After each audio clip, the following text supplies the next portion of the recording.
Assalamualaikum warahmatullahi wabarakatuh. Halo, jumpa lagi di channel Banyu Film. Di alur film kali ini, Banyu akan kembali melanjutkan alur film dari Jackie Chan lagi. Di film yang berjudul Little Big Soldier ini akan menceritakan seorang warga biasa yang mencoba untuk mendamaikan beberapa kerajaan di Cina agar tidak ada peperangan yang menimbulkan korban lagi. Nah, bagaimana cara si warga biasa ini untuk mendamaikan negerinya? Oke lah, tanpa banyak basa-basi lagi, langsung saja kita ke alur filmnya dan tonton sampai selesai.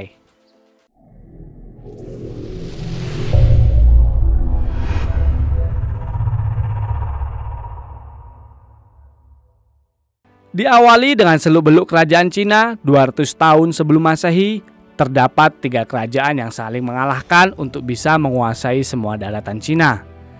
3 kerajaan itu adalah Kerajaan Qin, Kerajaan Wei, dan Kerajaan Liang. Dan di awal film ini sedang terjadi perang antara Kerajaan Wei dan Kerajaan Liang, di mana pasukan yang hampir berjumlah puluhan ribu orang mati akibat peperangan tersebut. Pria ini bernama Chan. Dia adalah seorang petani dari Kerajaan Liang yang ikut dalam peperangan. Namun dengan kecerdikannya, ia memilih untuk berpura-pura mati dengan menggunakan properti di pakaiannya. Nah, Chan sendiri merupakan seorang petani yang sebenarnya tidak pandai dalam berperang. Namun tujuan utama ikut dalam perang ini adalah untuk mendapatkan hadiah dari raja. Karena siapa saja yang bisa membawa jenderal dari Kerajaan Wei ke hadapannya akan mendapatkan hadiah yang sangat besar. Maka dari itu, dia lebih memilih untuk berpura-pura mati agar nantinya ia bisa mencari si jenderal dengan mudah. Namun sayangnya, kedua jenderal dari kerajaan itu masih hidup dan kembali melangsungkan pertarungan 1 lawan 1.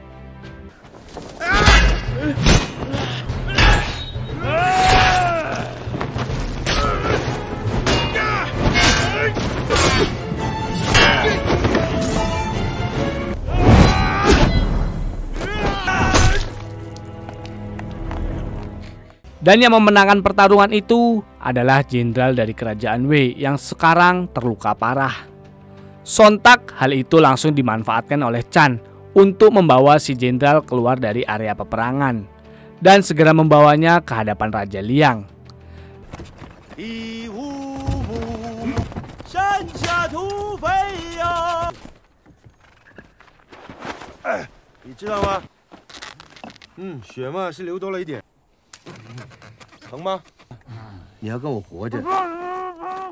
Di sisi lain, kita akan diperlihatkan para pasukan dari Kerajaan Wei yang diutus untuk menyelidiki peperangan datang ke lokasi. Mereka dipimpin oleh sang adik dari jenderal yang mencari keberadaan kakaknya itu.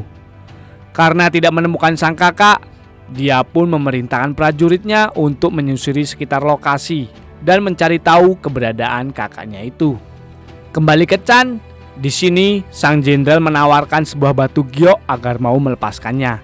Namun Chan menolaknya dan lebih memilih melanjutkan perjalanan ke Kerajaan Liang. Dan ketika mendapati hujan turun, Chan memutuskan untuk berteduh di sebuah rumah, berharap ada seseorang di sana yang mempunyai makanan. Saat berupaya mencari makanan di rumah itu, Chan dikejutkan dengan munculnya seorang wanita yang nampaknya tinggal di rumah itu. Nah, si wanita yang menganggap Chan adalah jenderal, ia pun dengan sukarela menghibur Chan karena ia trauma dengan seorang jenderal yang membantai semua keluarganya. Dan karena itulah dia mencoba menghibur Chan agar tidak dibunuh.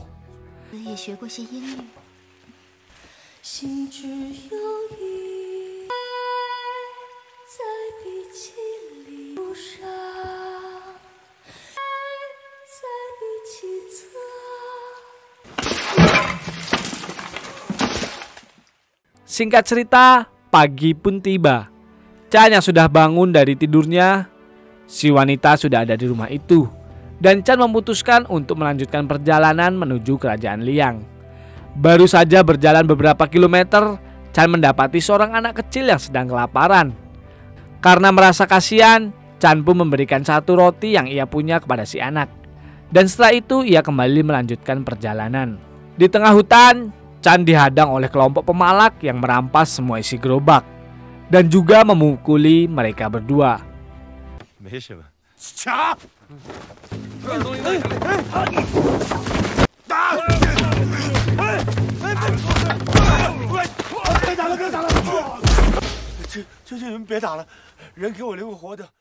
Setelah gerombolan itu pergi, sang jenderal memanfaatkan situasi untuk melawan Chan. Namun tiba-tiba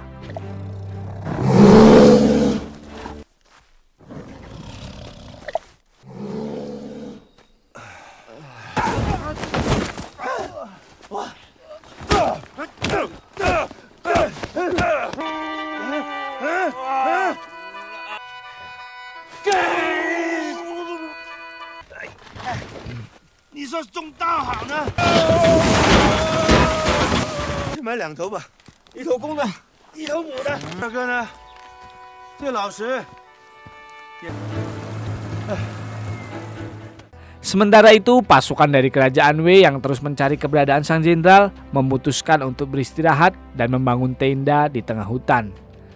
Tak berselang lama, mereka didatangi oleh suku pedalaman.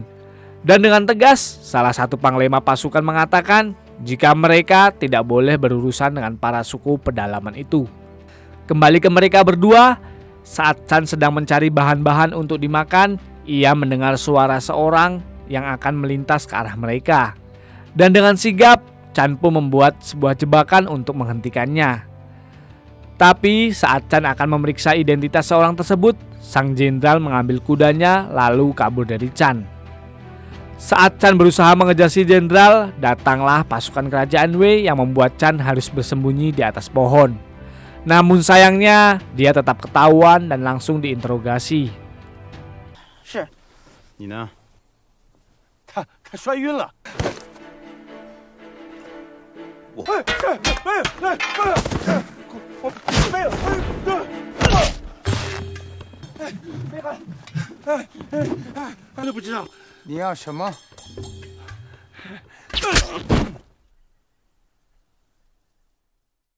Dengan tipu daya muslihatnya, Chan pun berhasil kabur dari pasukan itu.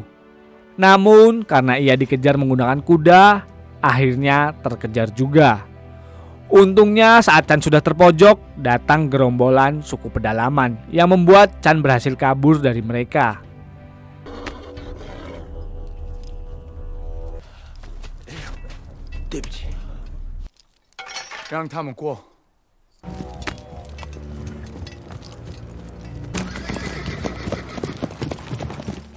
Singkat cerita, esok pun tiba.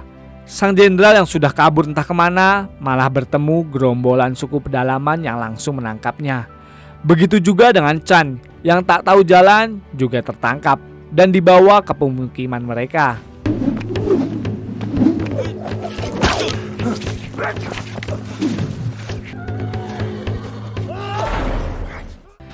Ternyata suku pedalaman itu menangkap beberapa orang untuk dijadikan tumbal persembahan pada dewa mereka.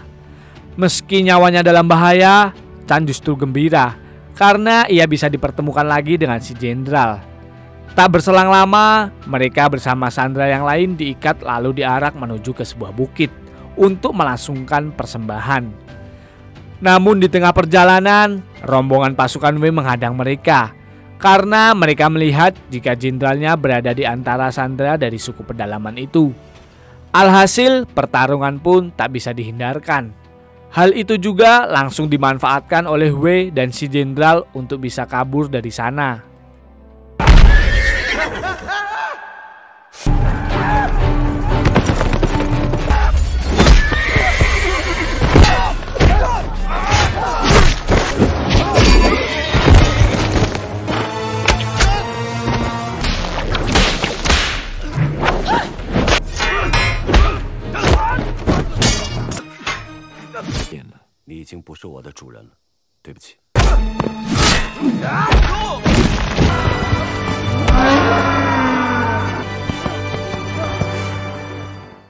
Di pertarungan itu, adik dari jenderal tak sengaja membunuh salah satu ratu dari suku pedalaman itu, yang membuat pasangannya marah dan memutuskan untuk menuntut dendam kepada adik sang jenderal. Kembali ke Chan dan jenderal, di sini akhirnya fakta pun terungkap Mengapa adik sang jenderal mengejarnya? Ternyata kakak beradik ini merupakan anak dari Raja Wei, yang itu berarti mereka berdua merupakan seorang pangeran penerus tahta kerajaan. Nah, sang adik sendiri ingin membunuh kakaknya agar ia bisa naik tahta dengan cepat ketika ayahnya meninggal nanti. Dan dari situlah sang kakak memutuskan ikut berperang. Karena jika dia mati di medan pertempuran, tak akan ada perang saudara antara dirinya dengan si adik. Namun takdir berkata lain, karena sang jenderal diselamatkan oleh Chan yang hendak membawanya ke kerajaan Liang. Dan setelah tahu semua fakta itu, Chan sendiri memilih untuk tidak membawa si jenderal ke kerajaan Liang dan meminta sebuah permohonan agar menghentikan peperangan di antara kedua kerajaan tersebut. Keesokan harinya, saat akan meninggalkan tempat tersebut, muncul sang adik yang langsung menantang untuk berduel 1 lawan 1. Tapi saat akan memulai pertarungan, datang suku pedalaman yang membuat si jenderal berubah haluan bekerja sama dengan si adik untuk melawan para suku pedalaman itu.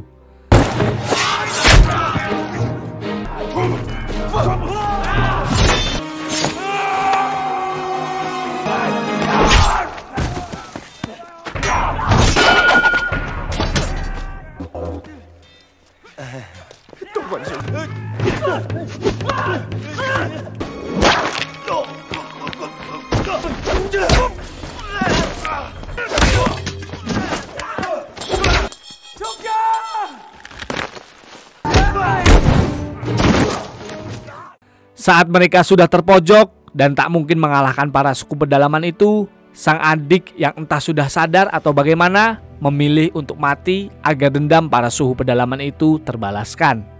Sehingga membuat si jenderal dan Chan pun selamat. Setelah semua yang sudah terjadi, mereka berdua berpisah di pinggiran sungai perbatasan kerajaan Liang.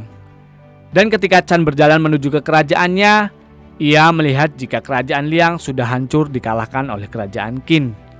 Dan di situ juga Chan tewas di tangan mereka dengan mengibarkan bendera kerajaan Liang.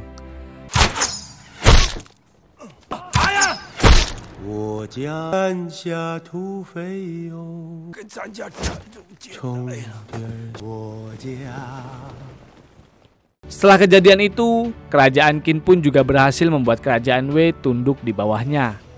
Dan setelah itu tidak ada lagi peperangan, karena semua kendali atas negara Cina dipegang oleh kerajaan Qin. Dan film pun tamat.